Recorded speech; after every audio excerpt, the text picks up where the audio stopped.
Hello, thank you for tuning in to the 2021 Primary Election Candidate Forum for Yelm City Council Position 7.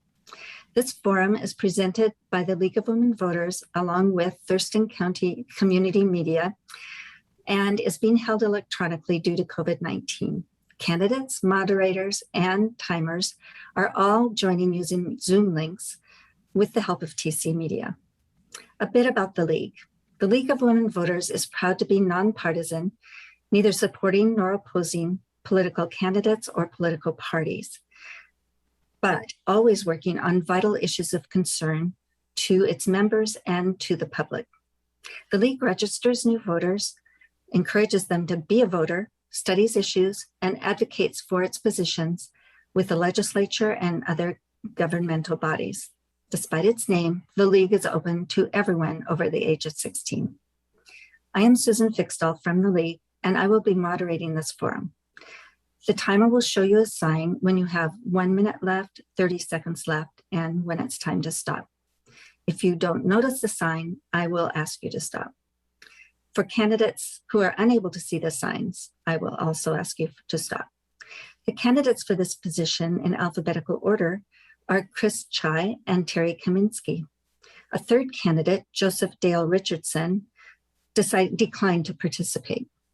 For this forum, each candidate will have the opportunity to answer a series of questions. The first candidate asked a question will have 2 minutes for a response, the other candidate 1 minute. At the end of the session, you will each have a 1 minute closing statement. Chris Chai, you have 2 minutes to respond to this question. What is not being addressed by the current Yelm City Council that you think needs more attention?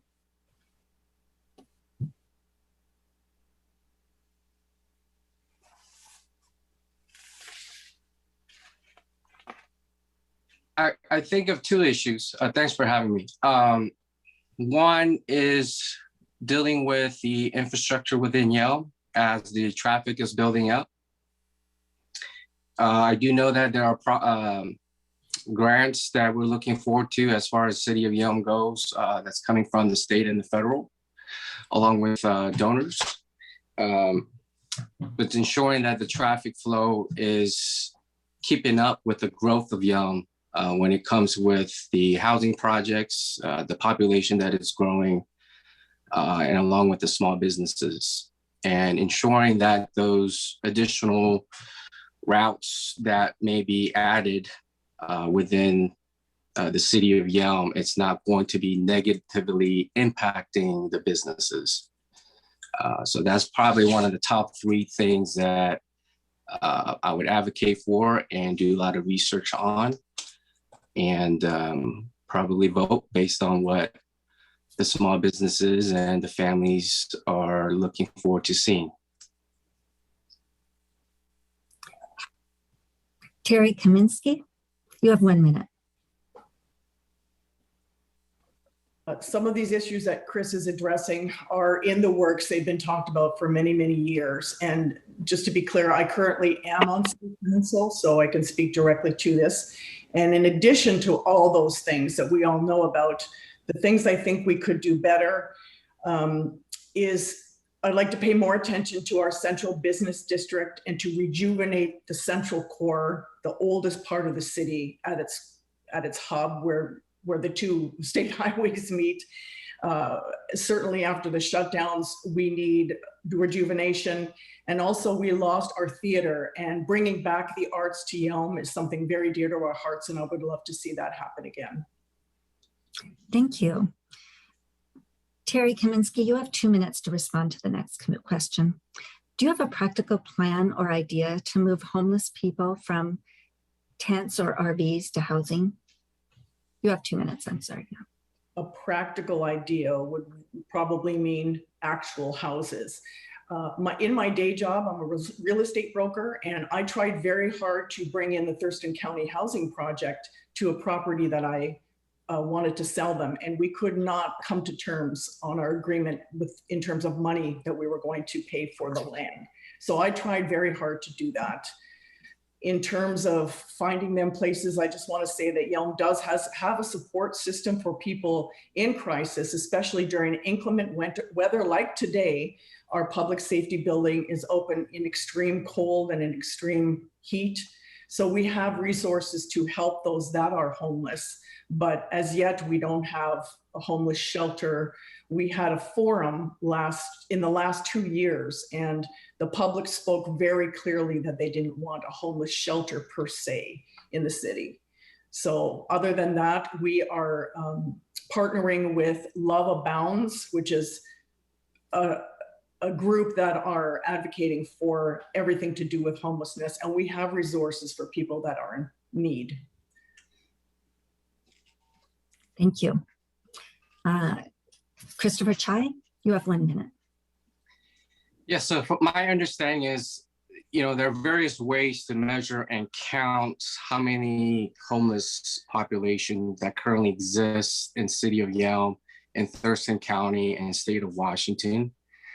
And when we look at the data as far as kids, when they come in and they're reporting homelessness, whether it's couch surfing or living in the car or even living in the street, it seems like Yelm is the only city or the city with the highest increase in the city of Yelm, or in the county of Thurston County. So obviously whatever been attempted to do or attempt with coming up with an agreement hasn't been successful. So it's probably best to kind of look into current nonprofits and churches within the city that are diligently working with homeless population to see what avenues and what grants are possible. And I do understand that I don't think any city. Thank you, Chris. Sorry, we have to move on. This question is for Christopher Chai. Housing prices are rapidly rising in Thurston County. What are your plans to keep Yelm affordable for residents?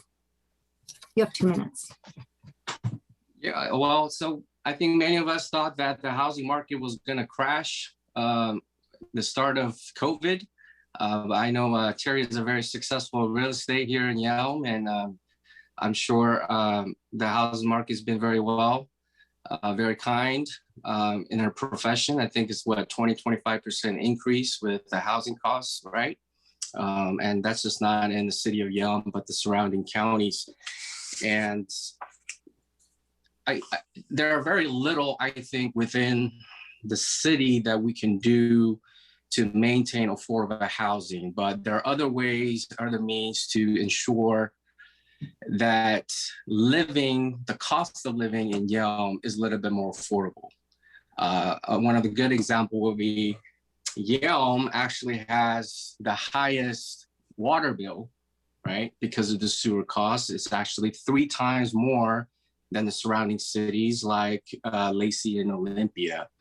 I think the surrounding cities are paying $20, a little bit above $20. We're paying over $70 right now. So even if you're not using any drop of water, you are paying out of pocket $70.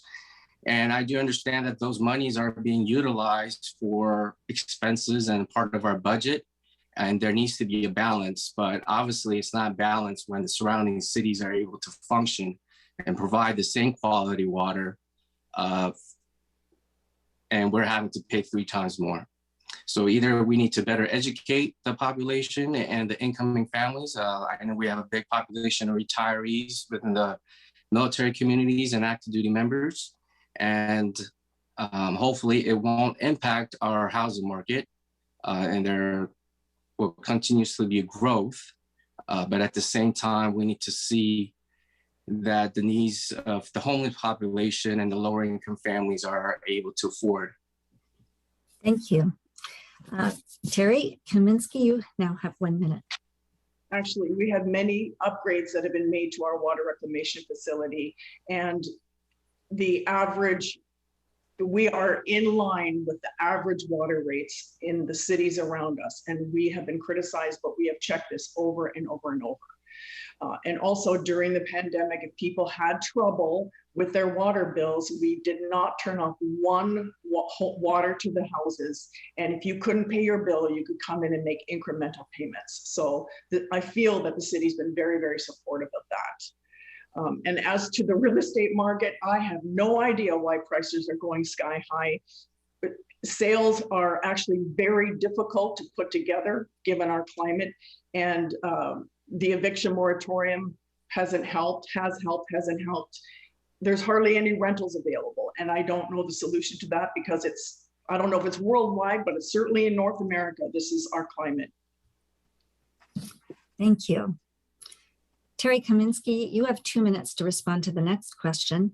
On a scale of 1 to 5, how high would climate action rank in your list of priorities? 1 being the highest, 5 being lowest priority. Climate action. I would say maybe number 4. And the reason I say this, I listened to the radio yesterday while I was in traffic, and they were talking about climate change and why are we having 100 temperature days in the next 4 days. And the climate experts said that perhaps global warming might contribute about 1 degree of that. And yet we have 30 degrees above normal temperatures. So I think we have to fluctuate and be flexible with what Mother Earth is doing. And yes, we have to maybe reduce single-use plastics and all the things we know that we need to do environmentally. But I think a large part of this is probably blown out of proportion. So it is important, but I don't think it's our highest degree of challenge. Thank you. Chris Chai, you have 1 minute to respond. When you say 1 to 5 in a ascending scale, 5 being the highest priority or 1 being the highest priority? I'll repeat the question. On a scale of 1 to 5, how high would climate action rank in your list of priorities, 1 being highest priority and 5 being lowest?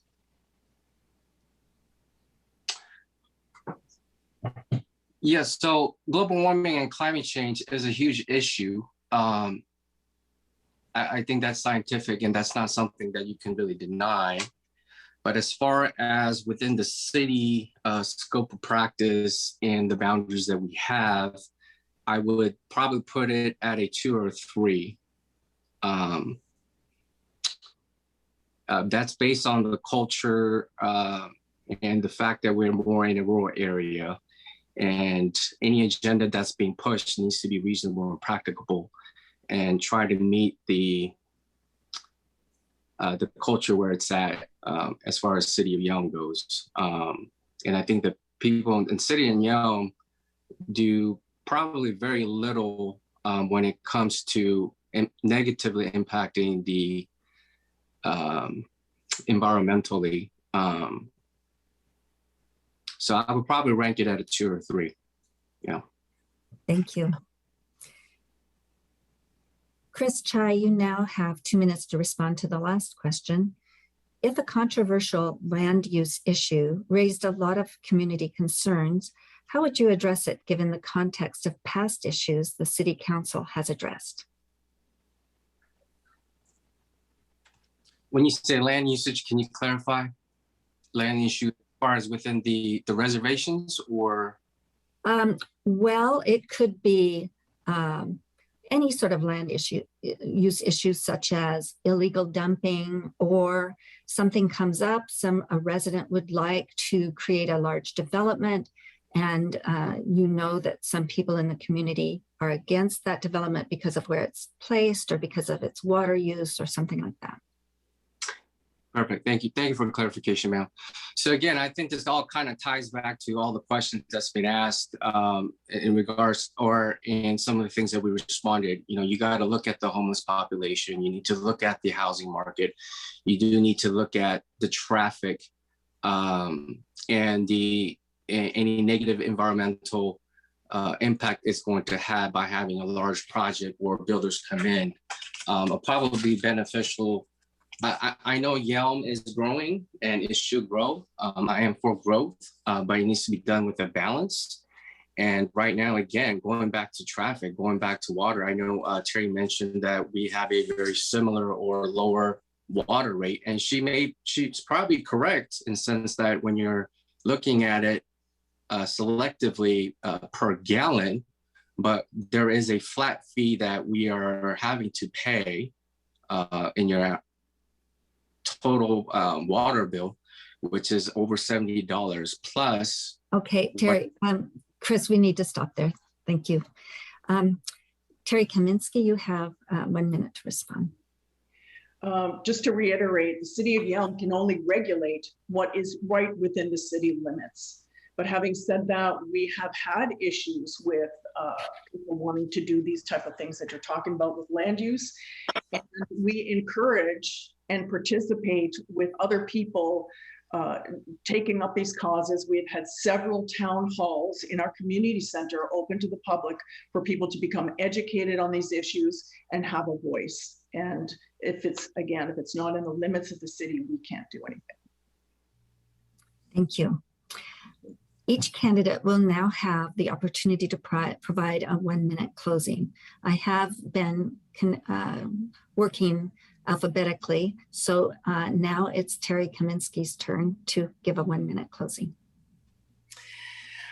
I am running for re-election because the past 4 years have zoomed by so fast, and I've learned so much and enjoyed working with the city and its staff all this time, and I feel my work has just begun. There's so many things in the works I would like to continue. And also, we have a big changeover this year. I think there's 3 or 4 positions open, including the position for mayor. So this will be a huge turnaround. And city council is such a huge learning curve that I wanted to provide some continuity to the council just so we can carry on with what we've been doing over the last 4 years. Thank you. Chris Chai, you have 1 minute. Well, thanks for having me. And Terry, it's good to finally see you and hear your voice. I did get a chance to kind of hear your side and your methods and perspective on things. When I participating in the city council meetings, I'm running because this is where I came to after coming out of the military, and it is a beautiful place, and you've been here for a long time and you contribute to that, and I definitely acknowledge it. And hopefully with a new member coming in with a different perspective that I can continue the good work that you guys have put in, but with a different approach. But I think at the end of the day, we want what's best for the city and for the people who lives in. I think it's always the method or the approach that could be a little bit different. So. Thank you, Chris Chai and Terry Kaminsky, for participating in this forum. We thank TC Media for producing this program. The forum will be available as a YouTube video on TC Media channels and the League of Women Voters of Thurston County website. We are glad you have taken the opportunity to view this forum. We remind you to vote in the primary election beginning July 14th and closing on August 3rd, 2021.